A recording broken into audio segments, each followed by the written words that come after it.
Westbury erupts. Water crisis sparks violent protests. Brought to you by Daily Buzz. We are learning of a developing story unfolding in Westbury. In fact, clashes there apparently breaking out between police and residents in the area. Communities are protesting over service delivery there. And in fact, there's been a great presence of police. They say these residents, they haven't had any water for about 6 consecutive days. Watching developments is SABC News reporter Puseletso Mokoena, who joins us now live. And Puseletso, it seems very busy there behind you. Get us in on what you've been able to ascertain since you arrived there. Well, certainly, Ayanda, good morning to you and the viewers at home. We are coming to you live from Westbury, whereby the residents of Westbury, Coronationville and the surrounding areas are protesting over service delivery, which is water. They are telling me that they have been living without water for so many years. But I'm going to bring in a community member. I'm going to ask my camera colleague, Sipho Mnguni, to walk with me as we are going towards the community members who are angry and protesting for their right to water. Ma'am, thank you so much for your time. I hear that here have been living without water. We have been living with the water for the longest time. I am directly affected by this water outage. I'm in Coronationville, but what got me here this morning is when I got a call from one of the residents in the community pleading for assistance because they were being attacked, beaten up and slapped and sworn at by a police officer. We weren't, the residents wasn't in this main road. They were literally there on their side, which is Fuel Road. And guess what happened? The police came. They said, this is not Soweto, you are not going to protest here, you have no human right to do that. And they said, we are going to protest. And I saw it from the video that they sent to me, and they said, please, we called the councillor, she's not answering her phone, we've called for help, no one is coming, can you come to our rescue? Because the roads are closed, I couldn't drive down, I had to run all the way from home to here, and when I got here the police was gone. But just after that, a whole lot of police came while the community was sitting here peacefully protesting. They started manhandling them, they started beating them, they started taking their guns out, wanting to shoot them, and everybody surrendered and they put their hands up. The question is, what is wrong with colored people protesting? Does colored lives then not matter? I have been threatened the whole time for the longest of time. I'm going to be removed as a councillor. So I'm a PR councillor under the capable leadership of Gayton McKenzie from the Patriotic Alliance. I've been appointed as a PR councillor to better serve my community. We are not here to incite violence. I am not here to incite violence. But I am directly affected by this water outage. We have matriculants writing exams. How do we expect them to bath? We have elderly people, majority in Coronationville, elderly. How do we expect them to take their medication and to live? I mean, not a drop of water. There's a Coronationville community group, right, where residents are literally sitting, safeguarding their phones to see who's going to say there is actually a drop of water at 1 o'clock in the morning, at 2 o'clock in the morning. The councillor has a community group where she remove people from the group when they ask for assistance. I mean, the councillor, I must be very honest with you, the councillor cannot bring the water back. That is not what the community is asking. The community is asking for support. You see, I'm standing here to support. I'm not wearing regalia. I am not wearing my councillor's badge because I'm not pushing powers around. The people need a voice. We have elderly people here. We have people come here from entities undermining the intelligence of these residents. Every single day there's shootings and killings here. We don't see all this police force. We don't see people with short guns.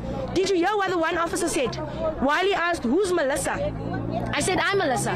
He allegedly spoke to the council already. He said, yeah, bring our short guns. We are shooting them. Is there a threat? Are you saying to us our lives don't matter? Do you know how sensitive? Do you know how sensitive that topic is? It's like throwing salt on an open wound because you are basically saying we are going to shoot you and kill you like it already happens in your community. How has a lack of water in this area maybe changed your life? Or what do you do to get water sometimes when there is? What do you do? The most interesting part of this whole thing, we have an informal settlement, which is Slovo informal settlement, right? And a stone throw away where the robot is, that is where Coronationville is. To my surprise, at Slovo Informal Settlement, where the majority is foreigners, have running water for 24 hours. 24 hours. To make it more interesting, they even installed 8 taps. They installed 8 taps for them on the outside to their convenience. When the residents from Coronationville go get and ask for water or go get water, they would say to them, "This is our water." Yes. Now they are speaking to people that are paying water in electricity. They are speaking to people that is paying the 200 rand rates, which they were just graced with electricity with the ribbon cutting yesterday, Mauban, where they are getting free electricity. Yes. And when the question gets asked by the community, why are they not paying? They say, but how can they pay? So I'm asking, when you look at this elderly woman standing here, living with the grandchildren, don't even have a sort of income, how do you expect her to pay that? Yes. We had people fainting, passing out this past weekend because of the stress, the anxiety of paying the 200 rand rate. So when you see this community here, you don't see an angry community, you see a frustrated community. Yes. You don't see a violent community, you see a hurt community. So I am not here as a politician, I'm not here as a councillor. I am here as the voice to the voiceless. I am called to act with passion, respond with compassion, and execute my duties as a servant with military precision for my community. If not for them, by them, then nothing at all. This water issue is not the only thing. This project, now as we speak, there's a Joburg water project currently taking place in Coronationville at Slovo. They are putting sewer lines for them. But guess why they can't put it there? They can't run the sewer line by them. It's because they don't want to remove their illegal structures. So now they want to redirect into Coronationville to sabotage the community. For what? The community stood up last week and said, we cannot allow you to put the sewer line redirected. It is not part of the plan. Show us the plan. To date, they have not come to show us the plan. Rather, they came with JMPD, Quelas, the white guy who's allegedly the DD of JMPD, Mr. Smith, said, "Vandag gaan julle rubber bullets vreet." Which means, you dogs, you are going to eat bullets. So is that going to happen all the time with the colored people? Where they come and they threaten us because they know it's a sore wound, they know it's an open wound, they know when we throw some salt on there, it's going to remind them. As you see this community standing here, you don't even see a full force. You know why? Because they are still hurt from losing their children. They are still hurt from losing their family members. So when a police officer takes out a gun, it reflects and reminds them. But as I said, I am called by God to serve my people. And right now, as we're standing here, that Joburg Water project has been halted. Guess why?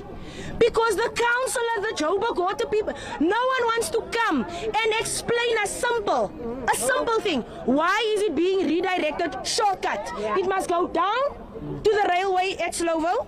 It's not going down. They want a shortcut redirected to Riversdale Street, where there's one sewer line, one, which cannot even capacitate the 60 units at Cheswick Flats, neither the residents in Riversdale, neither Hamilton, Harmony, and all affected people, or the people that get fed by that sewer line.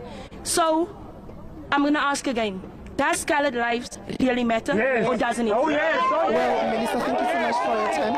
I under that why a community member, Melissa, expressing her frustrations over this lack of water in this area. As we've heard her say that the surrounding area, Slovoville, has running water, and that is what they do not understand. She also mentioned that she is asking herself if colored lives really do matter. I'm just going to ask my camera colleague Sipo to just show you that they have also barricaded and one of the roads, it is the main road that is leading to the biggest hospital, which is the Reima Musa Child and Mother Hospital.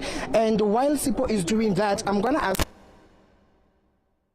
the community who also something that are also facing this problem for lack.